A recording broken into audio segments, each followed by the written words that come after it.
लोकशाहीचा बुलंद आवाज, रिपब्लिकन वार्ता, महाराष्ट्र. रोहिले बुद्रुक येथील माध्यमिक विद्यालयात वार्षिक स्नेहसंमेलन उत्साहात संपन्न. रोहिले बुद्रुक शाळेच्या स्नेहसंमेलनात विद्यार्थ्यांच्या नृत्य सादरीकरणाने प्रेक्षक मंत्रमुग्ध. नाशिक जिल्ह्याच्या नांदगाव तालुक्यातील रोहिले बुद्रुक येथील माध्यमिक विद्यालयात वार्षिक स्नेहसंमेलन मोठ्या उत्साहात पार पडले. कार्यक्रमाच्या प्रारंभी डॉक्टर बाबासाहेब आंबेडकर, संत सेवालाल महाराज व ज्ञानदेवता सरस्वती यांच्या प्रतिमांचे पूजन रोहिले बुद्रुक ग्रामपंचायतीच्या सरपंच ठकुबाई देवीदास पवार व उपसरपंच सौ सुनंदा मुक्ताराम बागुल यांच्या हस्ते करण्यात आले. त्यानंतर लाल फीत कापून कार्यक्रमाचे उद्घाटन करण्यात आले.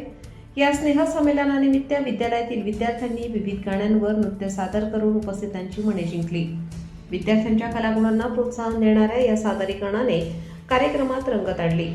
कार्यक्रमात सरपंच ठकुबाई देवीदास पवार, उपसरपंच सौ सुनंदा मुक्ताराम बागुल, रवींद्र यादव बागुल, विशाल अशोक बागुल, गौरव गायके, अजिनाथ उत्तम गायके यांच्यासह गावातील प्रतिष्ठित नागरिक, महिला वर्ग व पालक मोठ्या संख्येने उपस्थित होते.